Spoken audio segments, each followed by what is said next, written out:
right, man. We're here. We made it. Let's go. First episode. Gosh, I'm really excited about this. This is going to be the first episode, so I wanted to kind of like open it up with like what this is going to be about, so that like the people watching just kind of understand what's going on. Yeah.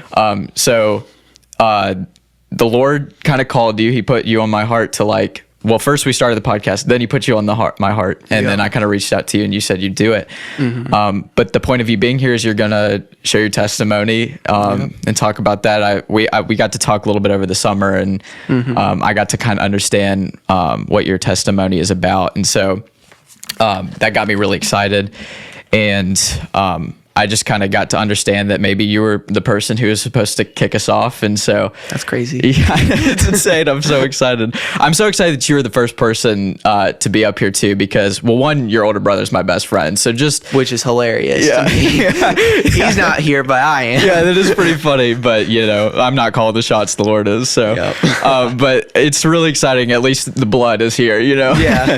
So he's here in spirit. He's here in spirit. Yeah. He's alive, guys. I know he's praying. Yeah. He's still here. Yeah, so it's exciting that you're here, and we've gotten to like grow up with each other, and I've seen you grow a lot, and you've seen me grow a lot, and it's awesome that you're here, because I think you just have such a humble heart, and I think that's going to be huge, and just getting to kick off the podcast and really show what being a guest for this is really going to look like, you know, and just, I think you've just got the right mindset, and I think you're really wise. Your family jokes about how you like just kind of say things, you know, and it just comes out sometimes not all the ways like the cleanest, but it's the truth. It's always the truth, and it's like the core of what needs to be said. And so I think that's really cool, and I think that's going to be really prominent in this podcast, and really, you know, just get down to the core of what's going on and what we're going to talk about. And so I'm excited, man. Yeah, this is going to be interesting for sure. Never done something like this. None of my family has, so this is a whole new experience altogether. Yeah. So I'm coming into this like, Lord, please. Yeah. Help me. Yeah. Dude, same though. Like the both of us. Yeah, this has been intense, I think, for the both of us too. So this is kind of what stepping out in faith, I guess, looks like. We're just in a room right now, and it's like they can't see it, but there's just piles of clothes and like but we can. Blankets. Yeah, it's dumpster fire in here. I start staring at things, don't get mad at me. Yeah, for real. So you prepared like your testimony. You have like some bullet points and stuff like that. Yeah, like kind of like an outline. I have 7 points, just to where I began to where I am now, and it's gonna be good. Like you said, I'm known to just say it. Yeah. All right, we're going to start with in the beginning. So I was born 2007, March 26, 2007. I'm 17, and I'm a senior in high school at CCA. This is free marketing for them. Yeah, the plug. Cool, I'm going to have to milk that. No, I love them. They're never going to hear it face to face, but I love that school. It's an awesome school. It's done a lot for me and Lofton. He graduated from there, graduating this year. And so I would like to maybe real quickly. So he mentioned earlier that he's best friends with my older brother. My older brother's a big part of my life too. He's also one of my best friends. He's one of those few guys where I've just told kind of just like my entire life. Like he knows everything. He also sees right through my lies.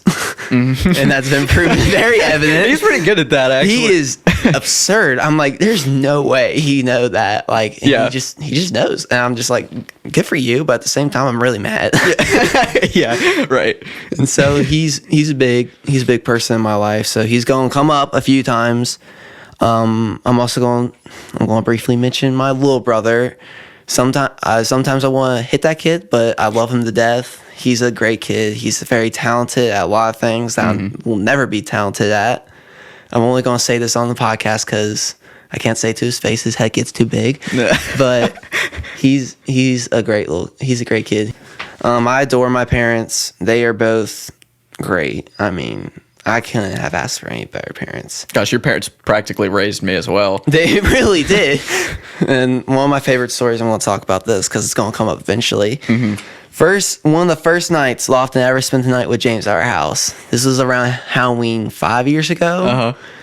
And we had this big couch, and my dad always sat in the exact same spot. Poor Lofton did not know this. He sat in my dad's spot. My dad looks at him, and he goes, Lofton, that's my chair. You're going to have to move. And he started laughing, thinking, oh, you're not serious. My dad was dead serious. Absolutely dead serious. It was, first of all, I'm just like shocked that you made it out of that without PTSD. Well, I think I have a little bit. I don't sit anywhere near those chairs. You know, that's like a whole group of chairs in that section. I don't sit in that area anymore. I won't go near it. It really is. It's quite hilarious. And he said it, and then I knew he was dead serious, and I kept laughing, and I was just practically like crawling over to the next couch. And you look over, and he's like, he's like crawling over towards James, and James is like, you shouldn't have done that. I warned you. Yeah. He's like, you didn't warn me. Yeah, he didn't warn me. He didn't say anything. You didn't warn me at all. Gosh, it was tough. Yeah. Yeah, so never again, though. Yeah, no, so I feel like that was a crucial thing we needed to mention. Yeah. It was going to come up at some point in this podcast. I guess so. Dad wants me to talk about this. When I was young, I would go up to him. We used to live down, so basically our house was down here, and we had a driveway all the way up, and then like a thing. Mm. Every day, my dad would come home from work. I would sprint up the top of the house, and I would go up there, and I would confess all my sins of that day. I don't know why I did this. It's one of my dad's favorite stories. Yeah. He talks about this all the time. And then, so this is also going to be pretty important to mention. So I was born with dyslexia, and if y'all don't know what that is, that's just basically, I think of it as this way. People have gifts, and some people don't have those gifts. And there's some really common gifts, and some people don't have that common gift. But that doesn't mean their human value isn't any less. And so I did not get the gift of reading, and that's what dyslexia is. And I don't think I had ADHD, because I can dial in. Yeah. So I don't think I have that. Maybe I did. You can grow out of certain things like right. that. Yeah. Especially guys when they're younger. Yeah. Yeah. So I had dyslexia, and I couldn't read until I was almost 11 years old. And so I'm 17 now, so I've only been reading for 6 years. I'm not a good reader in public. I'm a good public speaker, but I cannot read in public. Yeah. Most of the time I have the things memorized, or mostly memorized, to where I don't struggle. ESV is also really hard to read in front of people, because it's the English, like, just straight up, just like English to, like, or Hebrew, Greek to English. To English, yeah.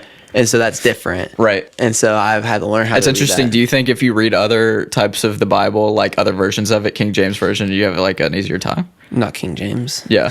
I can't do all the die thous. I'm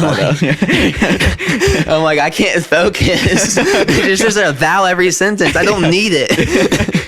And I'm like, there's no way people used to talk like this. I know, right? Yeah. Everybody in the past probably had like a lisp or something. You're like, how? I really think so. It's kind of like how we say like every other word. It really is. That's what it feels like. Well, if we told people 400 years ago all the Gen Alpha words we have, oh my gosh, they'd be like, "This is from demons." This is literally demon tongue. Satanic. It feels. Sometimes I'm like, okay, that's too far. Yeah. Yeah, we could kind of dive into your testimony and all that. So I'm going starting with section 2. Sorrow of addiction. So I'm going to briefly go over this one. It's a little not fun to talk about. I struggled with lust and / pornography for 7 years. I think I started at around 9 or 10, and I ended February. That's an important Which is awesome. I haven't watched it in months. And it's been hard because the natural tendency is like, I really want to go back to it. Mm-hmm. And so we're going to talk about that later, ways to fight it, and what I've done, whatever he's done, and just like, we're just going to go through it. So that's just important to mention. I really leaned on that through certain parts of my life. It wasn't until middle school when it became more full blown, we'll say. I was really leaning into like wanting to be the funny guy and wanting to be the athletic guy at the same time. CCA I didn't go to until I was 7th grade, I was technically 13 that entire year. I was a tall 13-year-old. I was 5'8". I'm like 5'11" now, so I just grew all the way, and then I just stopped basically. And I just want to clarify that, because is anybody really 5'11"? I don't know. I really only hear, like 5'10" or 6 foot. It's like a roundup thing, I know what, I'm being honest with people. I am 5'11". That's the humility right there. He's willing to admit 5'11". I used to say to people all the time I was 6 foot. I was just lying to their face. That's why I wear these shoes. They give me that extra half inch. Yeah, right. Those things are, I've got plenty of pairs of those. Yeah. And so, I was all this, and I thought I was like that, basically. Basketball, I'm like, this is like, after this, I'm like, I'm only playing at like the Y, because I'm like, it's just so toxic now. It's bad. Not like my team or anything. It's just how it is. It's just the culture of it is so bad. Do you think it's more important to, if you're in that kind of environment, to kind of step away from that, or to try to be a light in that environment? Because I think that's a really tricky situation, because there's a lot to it. This is what I did. I left it briefly to mature and grow in my faith. And I left it to focus on other things. Get a job, get license, mature in my faith, talk to more people about Christ. I think that's cool because you stepped away because you realized you were vulnerable in your faith at this time. And so I think that's really important point, right? Because there's, being a light to others in an environment like that. And then there's also realizing that you are susceptible to adopting those values that the toxic people around you have. And I want to clarify this. I was one of the people that was the one who was being toxic and led people into certain stuff. That's my fault. That's a big admission. Yeah, that's my fault. And it's like, I pray to God. I'm like, I really prayed you forgive me for that. Yes. It's my fault. Like, I started cursing, so everyone else started cursing because they thought it was okay. I was one who started making the horrible homosexual jokes with people. That was me. Yeah. And, like, obviously, when one guy starts it, all the other guys join in. Yeah. And that's the problem. That's hard, yeah. And so I really do take some responsibility. Not full, obviously, because, again, like, they made the choice. Right, yeah. But there is a lot of responsibility that fell on me. And I failed. And so that's actually my next section is I'm going to call this Hooper life. This is when I really leaned into lusting and all that. This is when I really leaned into cursing.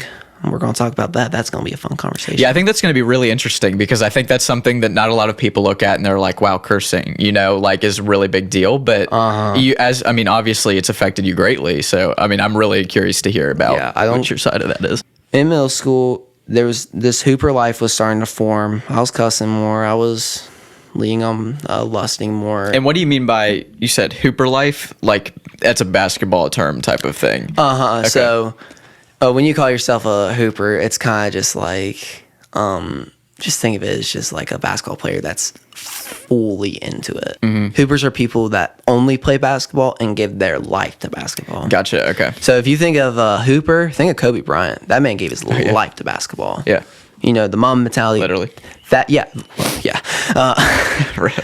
Yeah, seriously, rip. He's one of my favorite players. He was an inspiration for sure.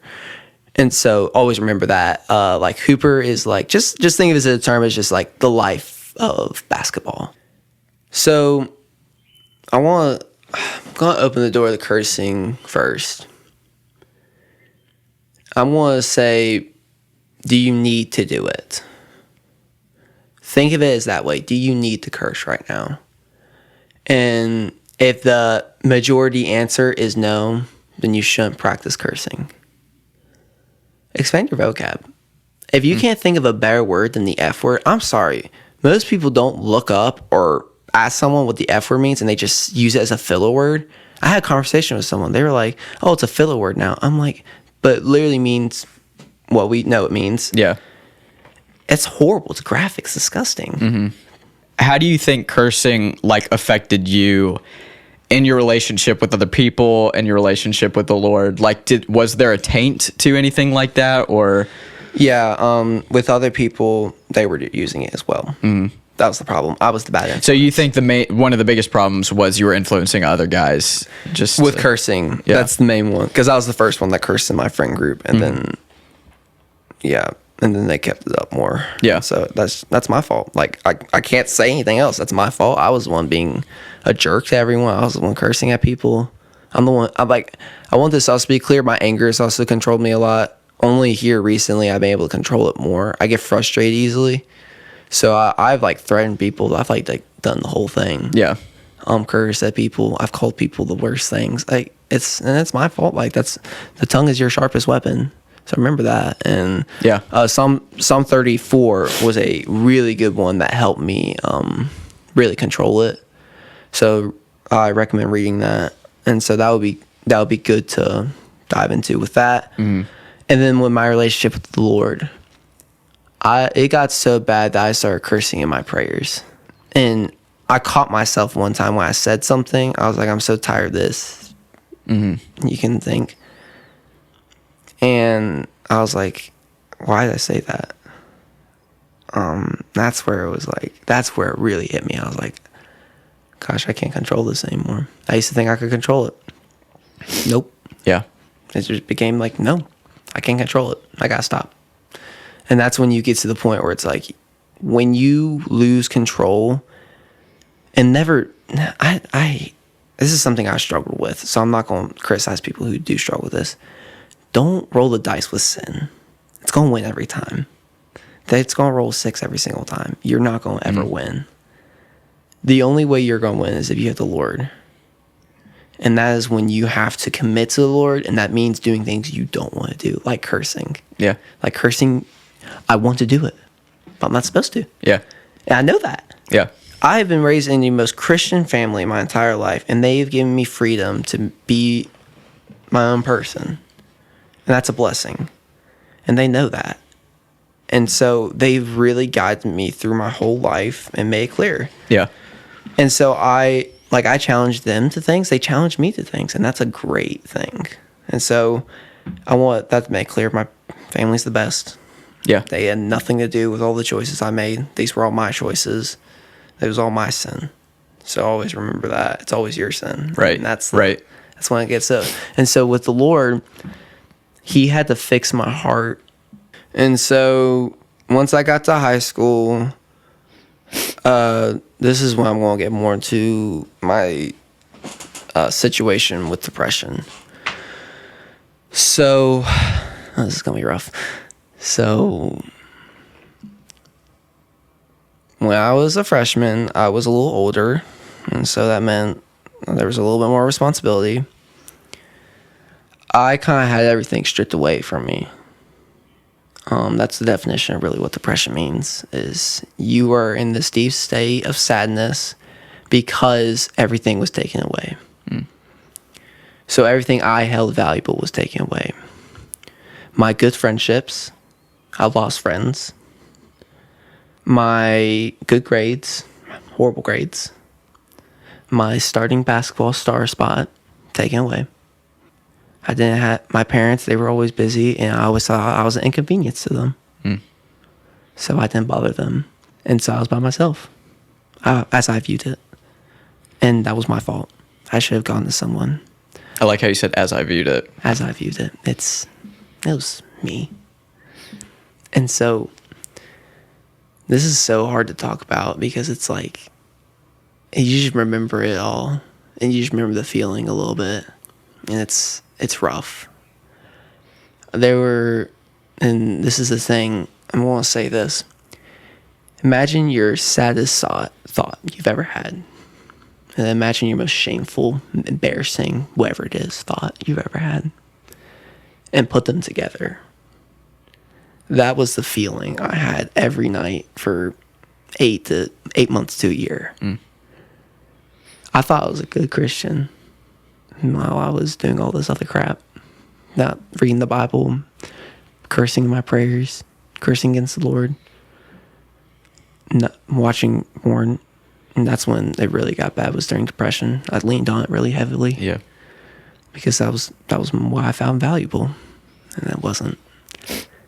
And so this was when it got really bad. It was that first part of the year. And that's when I was kind of debating just to give up. And so I was debating this with God. And it just really pushed me. And I was believing the devil's lie that you are nothing. And I just want this to make clear. Don't ever believe that lie. Because even if you're the most vile human, you are still something. Maybe not something good, but you're something. Nothing is absence of everything. That's not true. Search the Lord. For anyone who hears this and they're struggling with anxiety and depression, search for the Lord. I've never been more joyful in my life than I am now. I'm getting a little teary-eyed just thinking about that. Never been more joyful in my life to think about that now. Because the Lord has saved me from me. Me. And so I really want to make it clear to people. It feels like you can get through it by yourself. And maybe there are ways. I didn't do therapy. That was not a great choice. I'm going to admit that now. I didn't do that because I was avoiding it at all costs. Until I realized my parents weren't going to send me to therapy. They were going to send me to counseling from Christian men. Mm. I hope this is like that sometimes, where it's counseling to Christian men. Yeah. That's what we need a little bit more than therapy, because therapy is limited because it won't talk about Christ. You need Christ. So if you're really, I want to make this so clear. If you are really struggling with depression, go to your pastor, go to a spiritual leader in your life. And if your parents are good, like if your depression isn't caused by them, like sometimes it is. I don't know everyone's situation. Yeah. Mine wasn't, obviously, because I have a beautiful family. You go to whoever you know who's spiritually right. Because if you're listening to this podcast, like, you're obviously searching for something. Yeah. And so go to the Lord. I went to church, and then we sung a song called Throne Room. This is probably my all-time favorite worship song. Halfway through, there's a chorus, and it says, "The veil is torn, the doors swing wide. I see glory as I run inside the throne room." And I just started weeping. This uncontrollable weeping. This probably is the only time I've had like a true emotional breakdown. Like I could barely talk. And so afterwards, I got myself together and I was just gonna leave. And Derek came up to me. Pastor Lamb came up to me and he said, "How are you doing, Jude?" I went, "I'm doing fine." He asked me the one question that this still brings me a little bit of tears. Really? That's the question we should always ask people, is really. As soon as he said really, I was like, nope, I'm not making it. I just started uncontrollably crying. That's when I just kind of lost it. I lost composure. And on the way out, Derek went, "Jeremy." He just grabbed my dad. Yeah. And we just walking out of church. I was like, I'm going to look so weird right now with these two big men beside me just like carrying me outside because I can barely walk. Wow. But I was so you were physically limp is what it sounds like. Borderline. I could barely walk. Yeah. This was rough. So I got outside and we got, at church, we have our stairs up to our front door. We go to the sides of the stairs and we get to the wall and I just lean against the wall and just start weeping. And they just let me kind of just go through it and just weep. And they asked good questions. In this conversation, I did hide that I had been struggling for a long time with it. Mm-hmm. I was hiding that I was still watching porn. I was hiding a lot of this stuff still. But at this time, they were asking me questions about why today am I like this. I don't know if this was the turning point. It could have been. Yeah. But I truly don't know. This is going to make me cry. After we were done, Derek prayed over me, and Dad hugged me.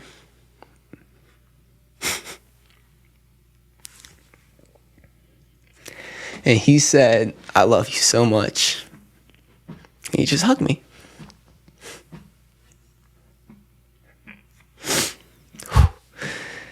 Yeah.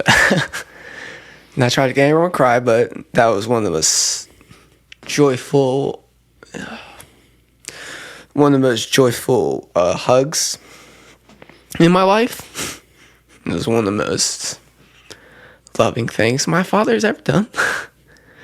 I just felt his love, and that was really important. I hope he listens to this and starts crying. And so I've been blessed by God. I've been blessed by God to have that environment. Some people don't, and they have to find it. Yeah. So always bring it back to Jesus. Is the saying. Jesus, he spoke to me in that way. He said, "You're not forsaken. You were loved." And I mean, look at the impact and how strong that was. Just that your dad was there to say, just that. I love you. Yeah. And it was a long embrace. It was the longest embrace I've definitely ever gotten from Dad. It was like a minute, and he wasn't the one who let go. That reminds me of what it will be like when we enter the throne room, and Jesus will do that. Mm-hmm. That's the thought that always gets me to lose it a little bit. So that was just a really emotional and spiritually challenging time. There were some wild things that happened spiritually. I went through a crazy sleep paralysis. And so this walk with definitely depression was not easy. If you're not able to, for the young men out there, go find these spiritual men. I'm going to keep saying this, spiritual men who will point you back to Jesus and who can talk to you. That's really important. Yeah, it is. And I hope this podcast can relieve some of that. It's not easy. Yeah. Talking about it's a lot harder for some than others too. Yeah, this is not easy to talk about for me, guys. There's only a few people I have really had long conversation about this with. And again, not easy, but I'm always very happy to share it because I'm like, look at what Jesus has done. You are not nothing. You are something. And it's actually going to lead to my story about sleep paralysis. What happened was, in the middle of my kind of just fight with depression, I couldn't sleep. And when I finally did, I probably slept for about 10 minutes. And I wake up and I can't move. So that's kind of what sleep paralysis is. Mm. But I was upright and I looked to the left of my corner of my room, and there's a figure standing over me, black as day, or black as night. Black as night. Yeah. Black as night. Cut that. Yeah. Black as night, and this is known as the top hat man. He was wearing a hat, which was weird. So it's a real thing. Like, there's people see like a top hat man figure is real. And he just kind of looked at me. He was there for a moment. Then he left. But I heard this very violent thought. It was, "You are mine." It sounded like my voice, but it wasn't. It was a little different. "You are mine. You are nothing." Those were the only two things I heard in my head. Mm. And as soon as I could move, I bent down and I started praying to Jesus. And I started speaking his name over my room. I've not struggled with something like that ever since. I've not struggled with any such things ever since. So I believe that Jesus answered that prayer. Yeah. Well, I wanted to dive some into your porn habit and kind of what you went through with that, because the one thing about this podcast that I think will really come through is the epidemic of pornography that's hitting our men right now. Right. And I think, they do statistics, and the statistics are already pretty massive. It's like, we know that a massive amount of men are addicted to this stuff, but it's such a shameful and secretive thing for a lot of people that I would say that the statistics are even higher, because some guys are probably not even as willing to admit it. Yeah, go ahead, Wood. I have met very few men who haven't struggled with it. Yeah, I would say the same thing. Who are honest about it, at least. Yeah. And so, I mean, it affects so many guys. So I think your testimony on that, and just to dive in a little bit, and you can go as far as you want with it. But I think it's important to talk about, because I think I also struggled with the same thing, and what really got me out of it was, I mean, obviously the Lord, but also understanding other men were going through the same thing and trying to fight it. And I know there's a lot of guys who aren't trying to fight it or don't realize that it's something that they need to fight. But just understanding the reason behind it and stuff. And so I kind of want to just talk about that with you, like the addiction, and you're past it now. You said you have been a couple months out of it, and February is around when you stopped. And so I think it would be really cool just to talk about that and like what brought you to get away from it, what you had to do to stop, and how you trusted the Lord through that and how he delivered you from it, and even what it looks like now as somebody who's fighting it, because I can confidently tell you it's a battle that happens every day. Like I hear some guys who say like the Lord has delivered me from lust, but I've come to understand that does not mean that you're not battling it all of the time, you know? So yeah, it's not all the time, but it is a daily battle. I also want to make this clear. The Lord is my strength. So remember that. The Lord is my strength and my shepherd. He's going to guide you. And so be confident in that. Yeah, to answer that question, I think how I dealt with it was, first I had a crush on a girl. So that helped a little bit, honestly. I'm going to be completely honest. I had a crush on a girl, and I wanted to pursue something with her.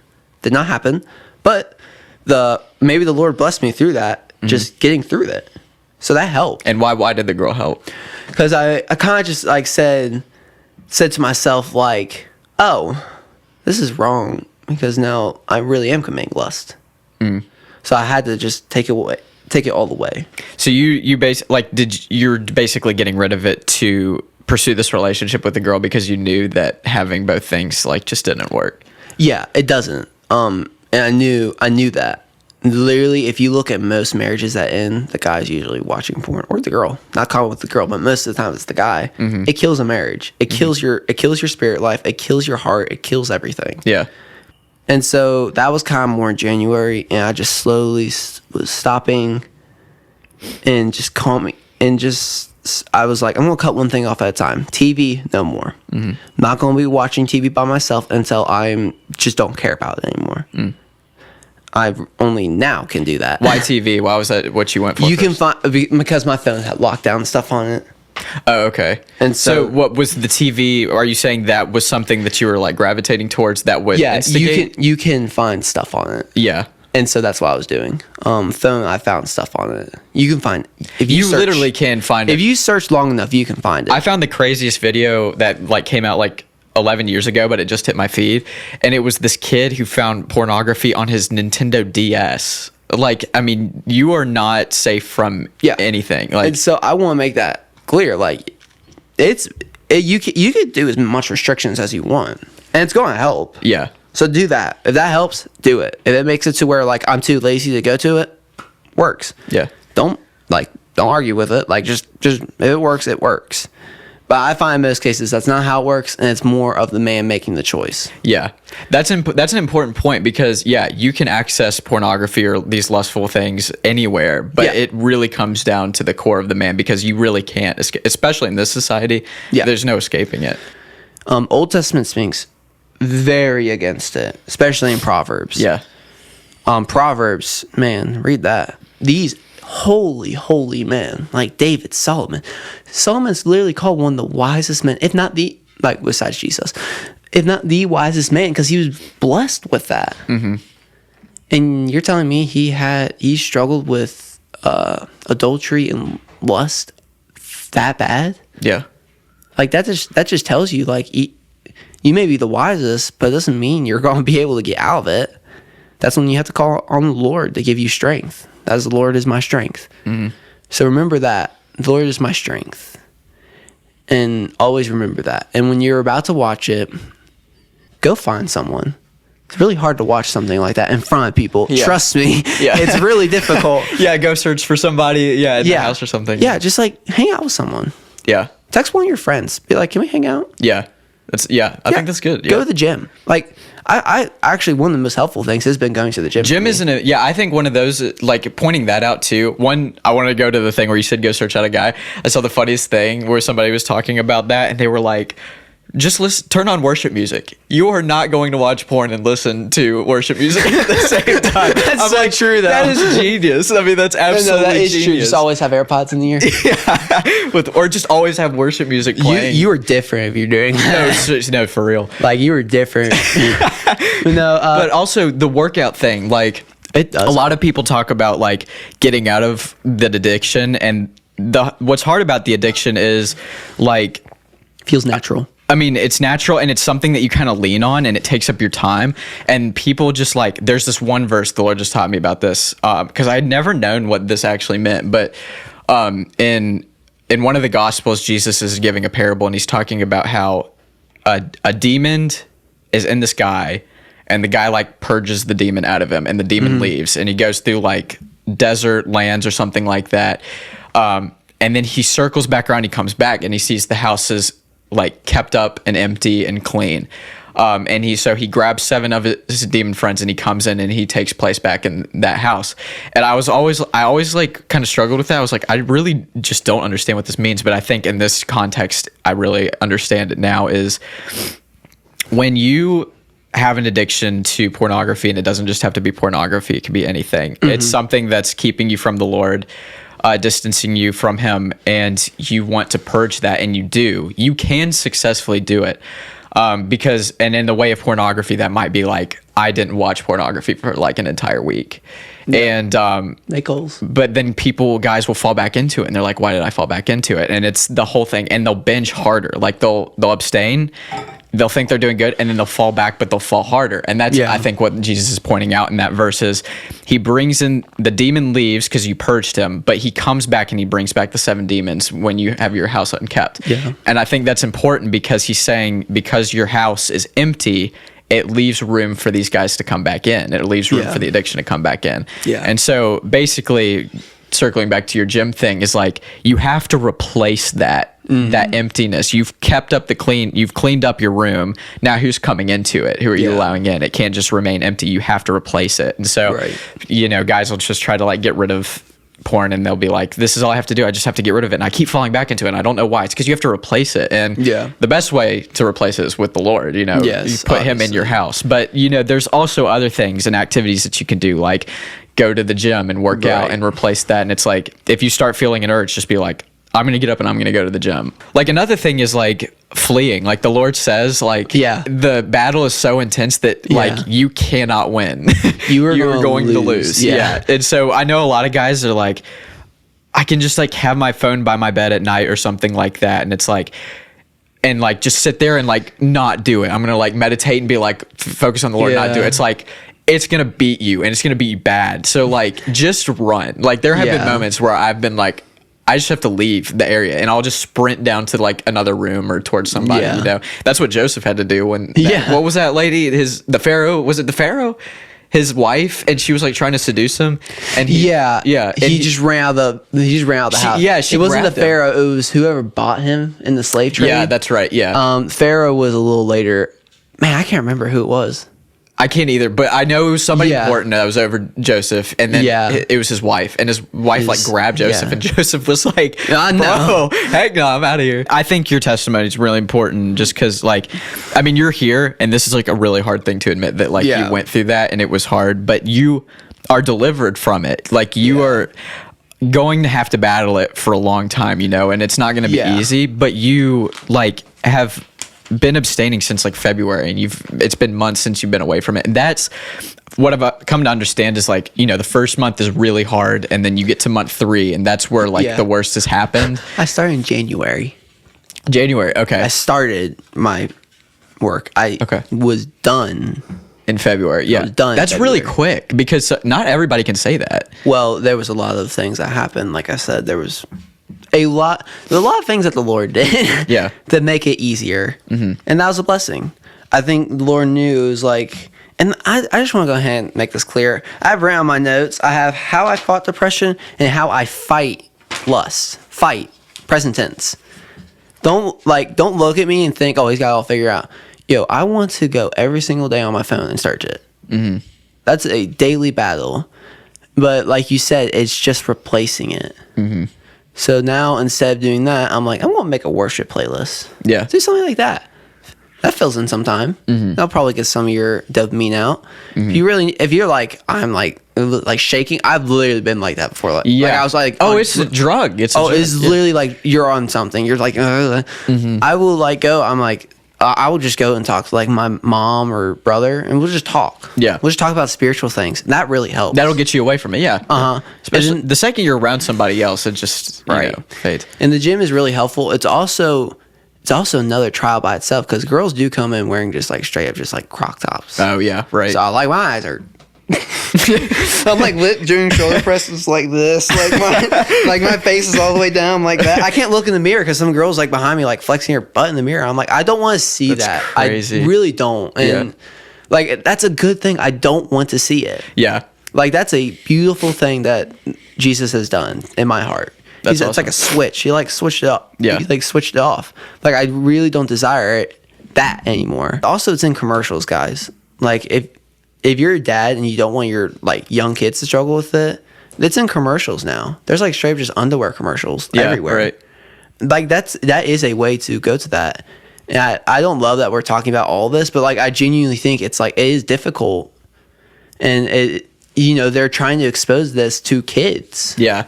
Oh, kids are the main target. Yeah. Because their brains are just so underdeveloped that if you just develop them to form this addiction and think this is normal, like it's way harder to get away from if you started younger. Yeah. I think it's important to talk about that stuff really, really early on. My parents did a really good job of telling me what I need to know and what I don't need to know. Yeah. They did a good job. And every kid's different too. Every kid is different. Every kid has their own. Like some kids may not struggle with that. Some kids may really struggle with that. And so it's like, again, I'm not a parent, but like I'm just using an example of my parents have given me in my life. They've really tried preventing it, and they have done they've done as far as they can do. Yeah. They can go as far as they can go in this modern society. At some point they just kind of said like, it's your choice. And so that's important to realize. And that's a freedom that I abused, but now I don't. That's maturity. And so that I just want to make that clear. Like porn is just such a bad thing because it is perverting something that is beautiful, but it should not be seen by the random human eye. Wait until marriage. Not don't ever lust or watch porn. But like wait until marriage. There is intimacy in that. Like there is an importance in this. Scripture is like it words it so beautifully. Jesus says it is such a good thing. There's actually one more question that I kind of felt called to ask you, and that is if you could sum it up like really quickly, and then we can really wrap it up.